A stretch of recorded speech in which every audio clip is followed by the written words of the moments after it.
This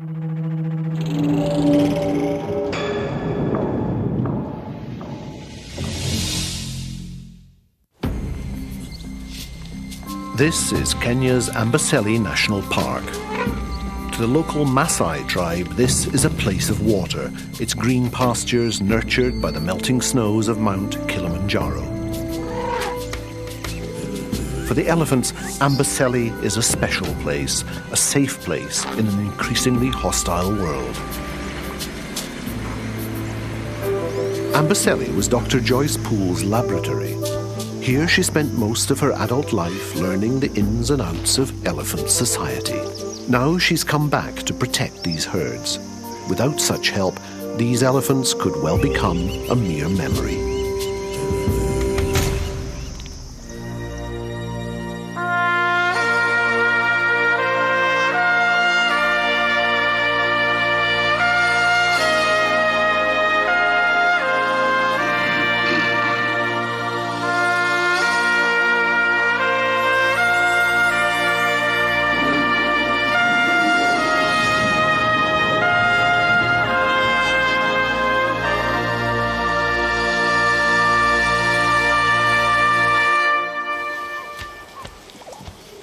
The African elephant is the largest, most powerful land mammal in the world, and one of the most vulnerable. From the time of the great hairy mammoth and beyond, elephants and countless long-lost ancestors have roamed the earth for a respectable 55 million years. Now but two species remain, one African, big and wild, one Asian, smaller and more often domesticated. Despite their gangling outward appearance, elephants are not dissimilar to humans. They're bright, they've roughly the same lifespan, and they spend their lives in extended families. Joyce Poole also credits them with having emotions. Elephants are actually really special. I mean, they are highly intelligent animals. They live in a very complex society. From my observations in Amboseli, they have, for example, an understanding of death. They do grieve when they lose a member of their family. I believe they have a sense of humor. I believe they're self-aware. Elephants live in what we call family units, and a family unit is made up of several usually related adult females and their immature offspring. The average family size in Amboseli is around 15. And each family is led by usually the oldest female, who is known as the matriarch. The matriarch probably makes most of the decisions. For instance, where to go, how to react to events in the elephants' lives. I mean, she's not sort of an authoritarian. And I think she rules more through respect.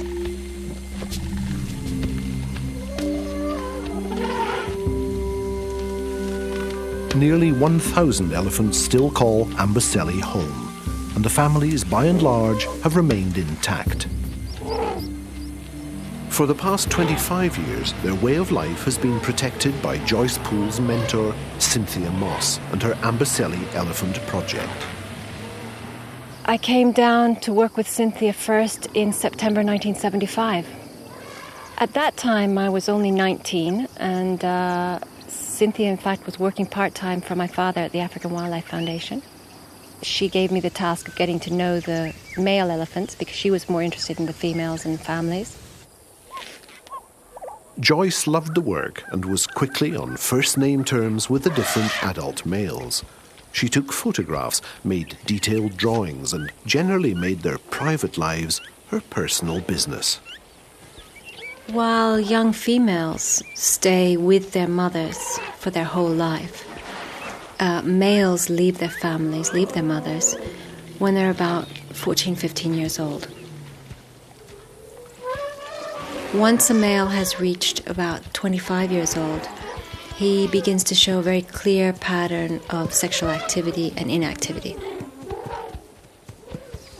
After I'd been in Amboseli for a few months, I noticed that some of the big males were dribbling urine continuously, and they had very swollen temporal glands with secretion. And we worried that maybe it was some kind of a disease that was spreading through the male population. But then it was a couple of years later I was given a paper on must in Asian elephants. And must is a form of intense sexual and aggressive activity. And everyone had said must didn't occur in African elephants. But when I read the paper and looked at the pictures that were in the paper, I realized that that's what we were observing in African elephants.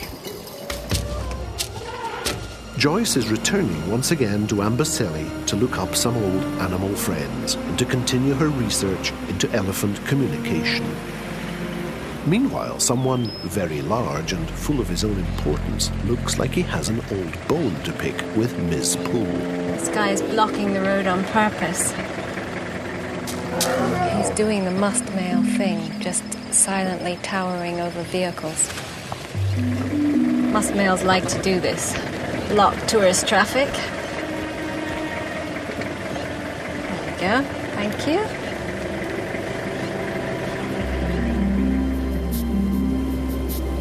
Unimpeded, Joyce continues to the far side of the central swamp to see how one of her favourite old groups has fared since the recent death of its matriarch.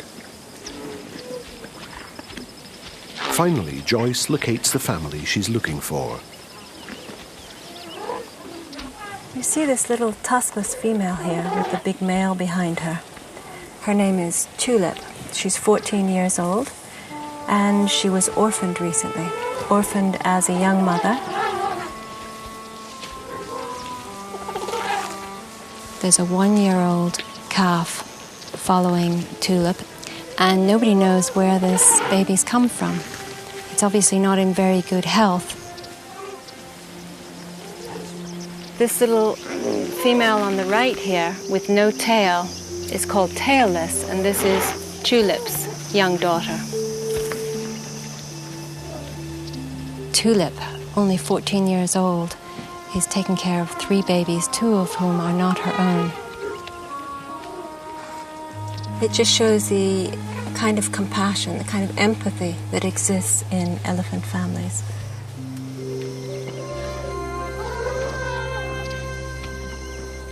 The old matriarch, who had died leaving Tulip and a sister orphaned, had been called Tuskless and a great favourite of both Joyce and Cynthia. Tuskless's home range bordered Cynthia and Joyce's camp, and every day the elephant family would wander by to say hello. But recently, the friendship had a tragic ending. Last year, Tuskless was shot and killed in what turned out to be a case of mistaken identity. Tuskless was shot last year by Kenya Wildlife Service, apparently by mistake.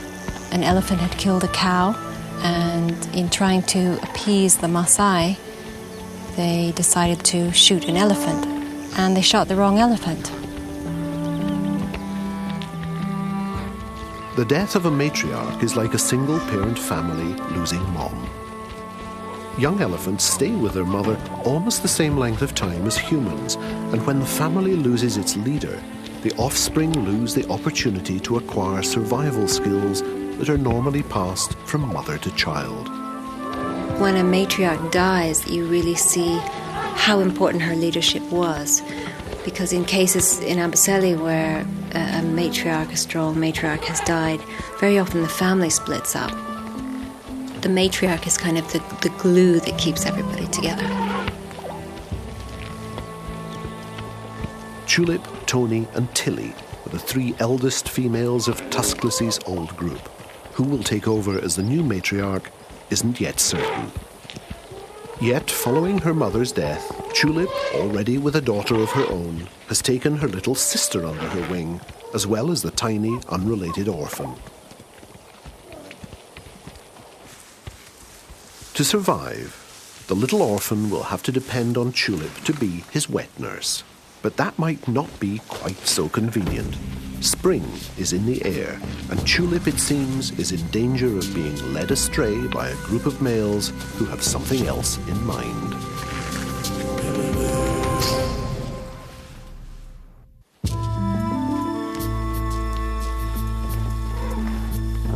Tulip's suitor is determined to get her on her own, but he hasn't counted on Tulip's orphan, Shadow.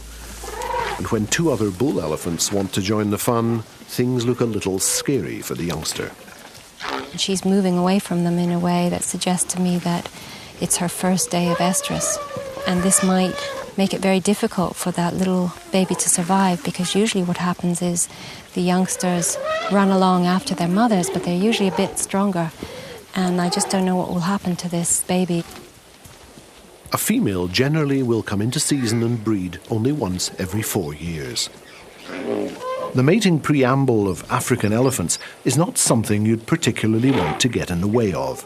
There's a lot of snuffling, poking and rumbling, while the males decide whether today is their lucky day or not. But this suitor seems to think that Tulip is indeed almost ready to mate.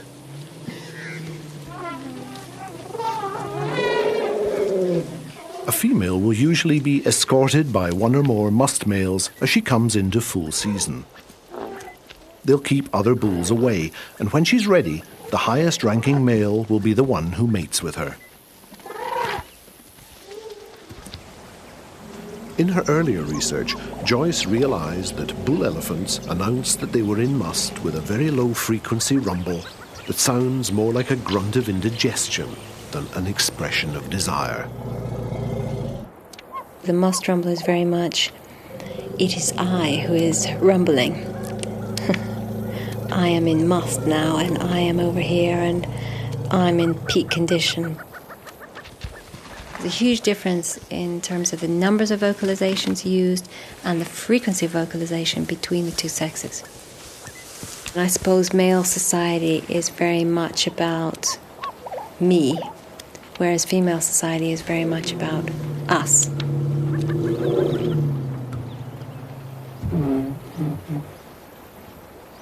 In studying the males' must rumble, Joyce felt that she was only hearing a fraction of their calls.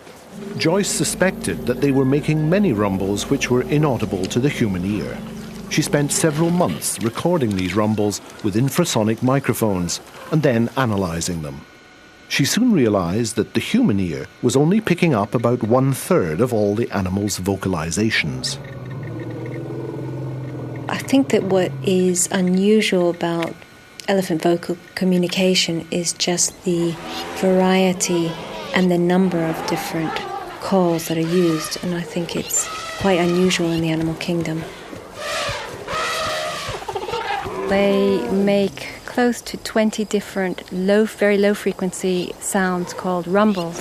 There's a let's go rumble, and a post-copulatory rumble, and a lost rumble, contact rumbles, and so on.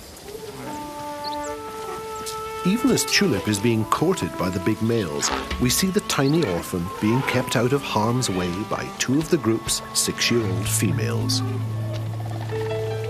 Look how they've gathered round the baby, touching it and reassuring it. It's really interesting, the difference in behavior between young males and young females. The young males are much more likely to go off and play fight, whereas young females start taking care of babies from the age of about 4. Play fighting is not just a frivolous activity of young males. It prepares them for the time when they'll have to challenge or be challenged for the right to pass on their genes to the next generation.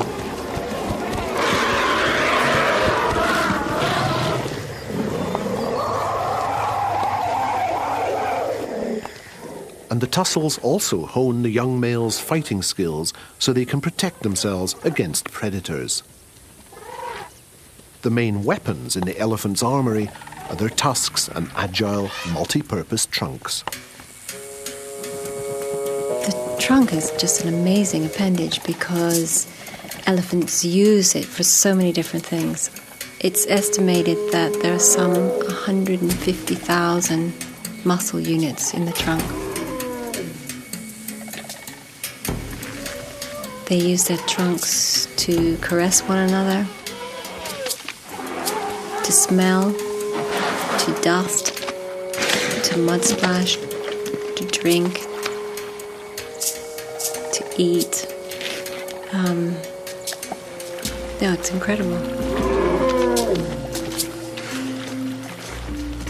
One thing both sexes share is that they like to play. There's nothing quite like a good wallow, and Amboseli surely must rank as mudbath heaven.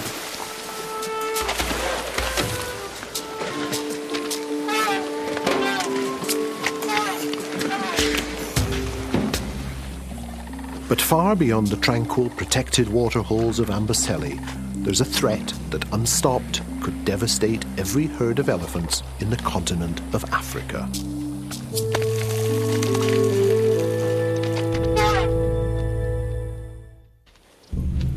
During the late 1980s, 3,000 to 5,000 elephants were being lost to the poacher's gun in Kenya, all for their ivory. Despite making exciting new discoveries in her research at Amboseli, Joyce Poole felt that she couldn't remain holed up here in this sanctuary while such a slaughter was taking place. In the late 1960s, mid-1970s, Kenya's elephant population was about 165,000. By 1989, there were probably about 20,000 elephants remaining, and that was almost entirely poaching. It just seemed that the more I learned about the elephants and how fascinating they are, the faster they were dying. And I felt I needed to do something about it, to work with the other people trying to stop the ivory trade and to reach the world. In 1990, Joyce began working with Dr. Richard Leakey, the new head of the Kenya Wildlife Service. Leakey was a man with a mission. With his controversial shoot-to-kill policy, Leakey declared an all-out war against poaching. So I then left Amboseli and worked for 4 years at Kenya Wildlife Service in charge of the management and conservation of Kenya's elephants. I found the job very exciting in many ways. I really enjoyed the chance to bring in some young Kenyans, give them a chance to work with elephants and pass on my enthusiasm to them.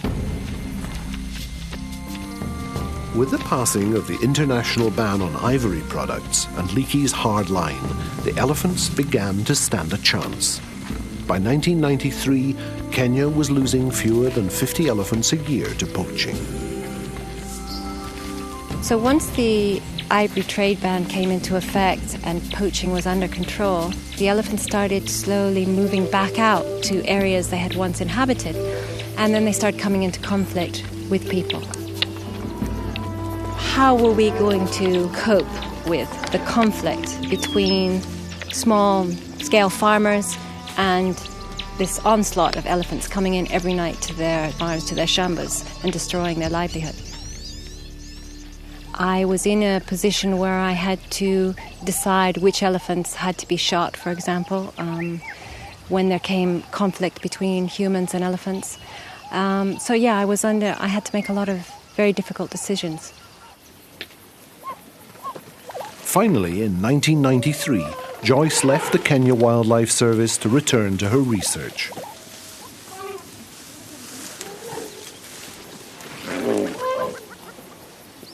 The whole reason I left research in the first place was because I felt, we're learning so much about these animals, and yet people are out there killing them. I've got to do something. I've got to stop it. And now I feel where I can do most is to go back to bringing out those special qualities of elephants.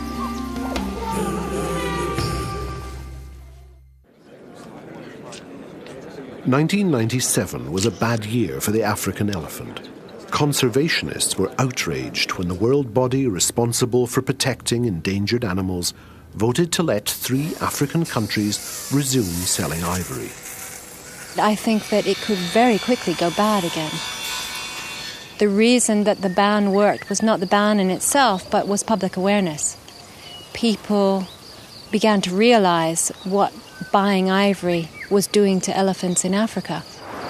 And what frightens me about the ban being overturned, again, is not just that the trade is open, but what message it sent out. It's okay to buy ivory, and that's simply not the case. Amboseli National Park has always been one of the safest places for elephants in Kenya. But how long it can stay that way is uncertain. There's continuous pressure to turn land over to farming and to allow grazing. It's a worldwide theme that plays again and again. The neighbouring Maasai often run their cattle through the park, close to the grazing elephant herds. It's a recipe for potential disaster, like the one that claimed Tuscaloose's life and thrust such responsibility onto 14-year-old Tulip, who's still a mere adolescent. And yet, as nature will have it, Tulip is ready to do her bit to ensure the survival of the species, while tiny Shadow the orphan toddles round her surrogate mum.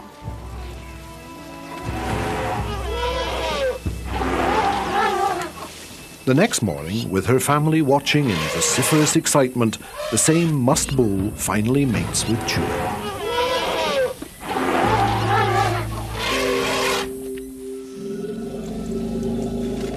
Somewhat unimpressed, Shadow the orphan trots after Tulip. Shadow's tenacity pays off, and finally the little tyke is allowed to suckle. Now there's hope that he'll manage to pull through. This behaviour, which Joyce translates as compassion, confirms her stand that the elephant is without doubt a very special creature that deserves very special protection. I think that there are a lot of things we could learn from elephants in terms of their sense of family, their compassion. They're just very loving, warm, sensual creatures. I think humans care more if they believe that other species are like us. They deserve more rights if they're like us, because we have feelings, we have minds. We're so used to thinking of ourselves as being the only mind havers. But now we're beginning to recognize that other animals do have minds, that other animals do have feelings about things. And I feel, gosh, there should be just some place that's there for elephants, that's there for other creatures that we share the earth with. But that means a lot of sacrifice on our part. And are we prepared to do that?